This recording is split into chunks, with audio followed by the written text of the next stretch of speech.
चलिए अब चलते हैं रेलवे का क्वेश्चन बैंक आरबीडी बुक पर, जो खान सर के द्वारा लिखा गया है। उसका हम ऐसा रिवाइजिंग करवाते हैं, ऐसा तरीका से समझाते हैं कि आपका दिमाग में ही रह जाता है, आपका दिमाग में ही रह जाता है, वो कभी आप भूलते नहीं हैं। हम उस तरीका से बताते हैं, मतलब देहाती ट्रिक से आपको बताते हैं। चलिए पहला नंबर क्वेश्चन, जब एक बस अचानक चलना शुरू होता है तो यात्रियों को पीछे की ओर झटका लगता है। यह न्यूटन का गति का कौन सा नियम लागू होता है? इस पर न्यूटन का गति का कौन सा नियम लागू होता है? न्यूटन का गति का पहला नियम। अब देखिए, अचानक कोई चीज में अगर परिवर्तन आ जाए तो न्यूटन का गति का पहला नियम हो जाता है, ठीक ना। अगर अचानक में, जैसे कि आप अचानक, जैसे कोई बस चला, आप पीछे की ओर झुक गए, अचानक मान लीजिए बस रुका तो आप आगे की ओर झुक जाते हैं। जैसे अचानक कोई आप कंबल झाड़ दिए तो अचानक उसमें धूलकण निकल जाता है। अचानक कुछ भी अचानक अगर हो जाए, ठीक ना, तो वो न्यूटन का गति का पहला नियम हो जाता है। चलते हैं अब दूसरा प्रश्न पे। अब देखते हैं दूसरा क्वेश्चन, न्यूटन के गति के प्रथम नियम को किस नाम से जाना जाता है? न्यूटन के गति के प्रथम नियम को किस नाम से जाना जाता है? ये होगा जड़ता या जड़त्व का नियम। प्रथम नियम को जड़ता या जड़त्व का नियम भी कहते हैं। जैसे कोई भी चीज में अचानक अगर परिवर्तन होता है तो उसमें जड़त्व होता है, ठीक ना, जड़त्व। जैसे आप कंबल को जैसे झाड़ दिए, वो तो न्यूटन का गति का प्रथम नियम हो ही गया, ठीक ना। अब उसमें भी जड़त्व होता है, ठीक ना। जड़त्व के कारण कंबल से क्या होता है? धूलकण बाहर होता है। समझ लीजिए, अगर वहां पूछ दे कंबल जो झाड़े, ठीक ना, वो कौन सा नियम हुआ, वो वहां दे देगा। अगर न्यूटन का गति का प्रथम नियम, तो वो नियम दे दीजिएगा। अगर वो प्रथम नियम अगर नहीं रहेगा, अगर जड़त्व रहेगा, तो जड़त्व ही दे दीजिएगा। काहे कि न्यूटन का गति का प्रथम नियम को जड़त्व का ही नियम कहते हैं।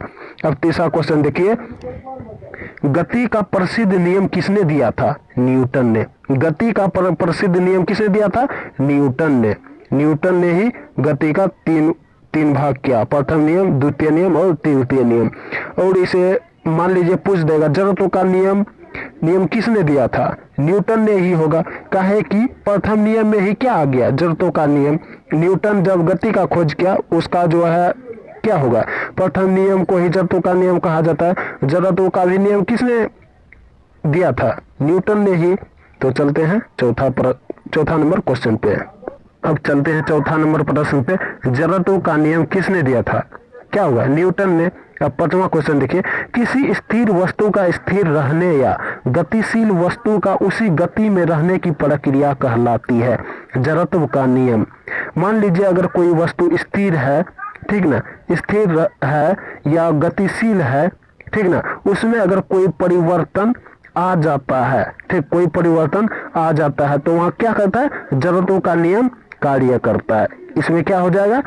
जो भी वस्तु जो भी अवस्था में है, वह उसी अवस्था में क्या होता है? रहने की प्रक्रिया कहलाती है। क्या कहलाती है? जड़त्व का नियम। अब चलते हैं छठा नंबर प्रश्न पे। यदि हम पेड़ की शाखा को तेजी से हिलाएं तो कुछ पत्तियां पेड़ से अलग हो जाती है। यह किसके कारण होता है? आप समझ जाइए, यह क्या हो रहा है? परिवर्तन हो रहा है। अगर हम आपको बता दिए, कोई भी चीज में अगर अचानक परिवर्तन हो जाता है, जैसे ट्रेन का अचानक चलना, बस का अचानक चलना, बंद होना, लिफ्ट का अचानक ऊपर जाना, लिफ्ट का अचानक नीचे आना, कंबल को अचानक झाड़ना, ये सब क्या है? ये सब है जड़त्व का नियम, ठीक ना, जड़त्व का नियम या न्यूटन का गति का प्रथम नियम। आप समझ जाइए, इसमें क्या कार्य करता है? पेड़ की शाखा को अगर तेजी से हम हिलाते हैं, क्या होता है? पत्तियां झड़ने लगता है। ये कौन सा नियम है? जड़त्व का नियम। अगर जड़त्व का नियम नहीं रहे भाई, तो वहां न्यूटन का गति का पहला नियम ऑप्शन होगा, ठीक ना। अगर जड़त्व का नियम नहीं रहे, तो अगर न्यूटन का गति का पहला नियम नहीं रहे, तब क्या होगा? जड़त्व का नियम होगा। काहे कि न्यूटन का गति का पहला नियम को ही हम जड़त्व का नियम कहते हैं। चलिए अब नेक्स्ट सवाल पे। यहाँ अब देखते हैं नेक्स्ट क्वेश्चन, किसकी गति के परिवर्तन की दर शुद्ध बबल की दिशा में वस्तु पर लागू बल के अनुपातिक होती है? किसे दर्शाता है? गति का दूसरा नियम। गति का दूसरा नियम को हम बल का परिभाषा उससे हम ज्ञात करते हैं। गति का दूसरा नियम से हमें क्या मिलता है, बल का परिभाषा मिलता है हमें, ठीक ना। बल का परिभाषा आप जानते हैं, बल वह भौतिक कारक है जो किसी वस्तु पर लगकर उसकी अवस्था में परिवर्तन लाता है या लाने की चेष्टा करता है। गति का ये दूसरा नियम हो गया। गति का दूसरा नियम में ही बल का हमको परिभाषा मिलता है, ठीक ना। बल बराबर क्या होता है, द्रव्यमान गुना त्वरण। F बराबर ma या F अनुपात क्या होता है, F समानुपात ma, F समानुपात ma। आप समझ सकते हैं F समानुपात ma बल का परिभाषा में मिलता है। और बल का परिभाषा किससे मिलता है, गति का दूसरा नियम से। अगर अनुपातिक वाला सवाल आ जाए तो समझ जाइएगा अनुपातिक बल का परिभाषा होता है। बल का परिभाषा किससे मिलता है, गति का दूसरा नियम से। अब चलते हैं नेक्स्ट क्वेश्चन पे। चलिए आपको बता दिए हैं कि बल का परिभाषा किस नियम से मिलता है, गति का दूसरा नियम से, न्यूटन का गति का दूसरा नियम से। अब 9 नंबर सवाल देखिए, बल के समानुपातिक होता है ma। आपको बता दिए हैं बल का परिभाषा किससे मिलता है, गति का दूसरा नियम से। अब बल का समानुपाती क्या होता है, F समानुपाती ma, द्रव्यमान गुना त्वरण, द्रव्यमान गुना त्वरण। बल का क्या होता है समानुपाती, ma। F बराबर ma होता है। अब चलते हैं नेक्स्ट क्वेश्चन पे। अब चलते हैं 10वां नंबर क्वेश्चन पे। गति का दूसरा नियम किससे संबंधित है, गति का दूसरा नियम किससे संबंधित है। ये सवाल 2018 में ग्रुप डी एनटीपीसी में हर शिफ्ट में पूछा गया है, हर शिफ्ट में पूछा गया है ये क्वेश्चन, गति का दूसरा नियम किससे संबंधित है। आप जानते हैं इससे बल का परिभाषा मिलता है, या ये भी हो सकता है, या तो F बराबर ma हो सकता है, या F बराबर F समानुपाती ma हो सकता है, ठीक ना। ये गति का दूसरा नियम किससे संबंधित है, संवेग से भी संबंधित है। आप ये भी रट जाइए, किससे, संवेग से संबंधित है। ये सवाल बार बार पूछा गया है, ठीक ना। हो सकता है अब जो एग्जाम होगा एनटीपीसी इसका ग्रुप डी का, उसमें ये सवाल आ सकता है, ठीक ना। अब देखते हैं 11 नंबर क्वेश्चन पे। बल अलग अलग निकाय पर विपरीत दिशा में लागू होता है। पहले क्या होता था, जब ट्रेन रुकता था तो उसमें जरूरतों का नियम काम करता था, न्यूटन का गति का प्रथम नियम काम करता था, और इसमें गति का दूसरा नियम में बल का परिभाषा मिलता था। अब तीसरा में क्या हो गया, बल का दूसरा गति में क्या हुआ था, दूसरा गति का नियम में F बराबर ma हुआ था, F समानुपाती ma, समानुपाती वाला सवाल गति का दूसरा नियम, ठीक ना। अब यहाँ बोलता है विपरीत वाला सवाल, अगर विपरीत दिशा में क्या होता है, जाता है, बल अलग अलग निकाय पर विपरीत दिशा में लागू होता है तो गति का तीसरा नियम होता है, गति का तीसरा नियम होता है। अब चलते हैं, इसको आगे हम विस्तार से समझाते हैं।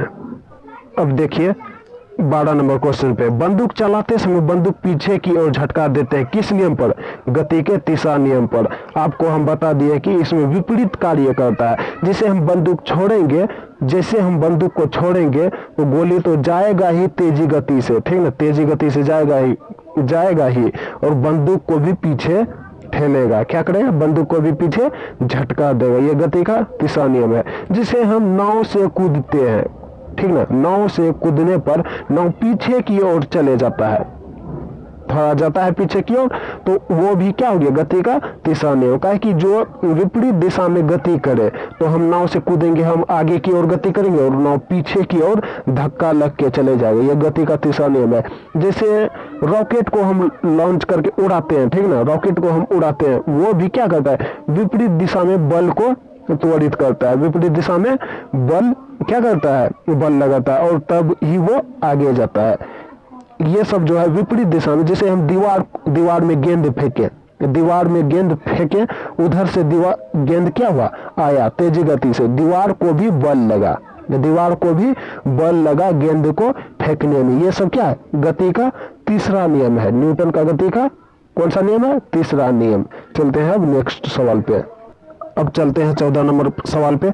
गति का तीसरा नियम किसके बीच संबंध दर्शाता है, स्थिति और वेग, ठीक ना, स्थिति और वेग के बीच संबंध दर्शाता है। आपको बता दिए हैं न्यूटन का गति का दूसरा नियम किसके बीच संबंध दर्शाता है, संवेग के बीच, ठीक ना, संवेग के बीच। अब गति का तीसरा नियम स्थिति और वेग के बीच। अब चलते हैं 15 नंबर क्वेश्चन पे।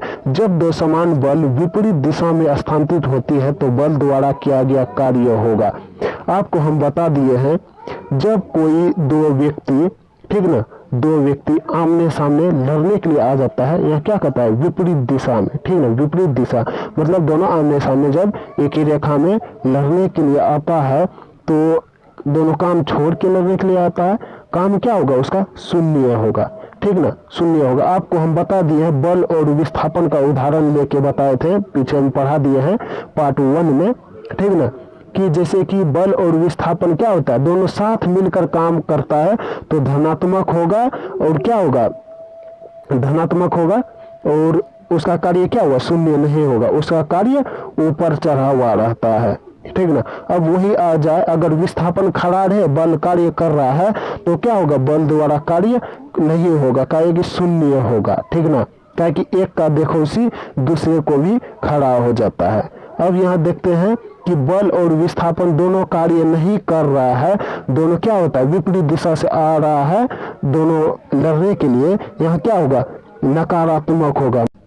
काहे कि जब दो व्यक्ति आमने सामने अगर लड़ता है तो क्या होता है, वो और ऋण में ही डूबता है, जरूर है कि दोनों का क्षति होता है, कुछ ना कुछ क्षति होता है और दोनों ऋण में ही डूबता है, इसलिए क्या हो गया, काम शून्य हो गया और वो ऋण में डूब गया, क्या हुआ, नकारात्मक में डूब गया या ऋणात्मक में चले गया।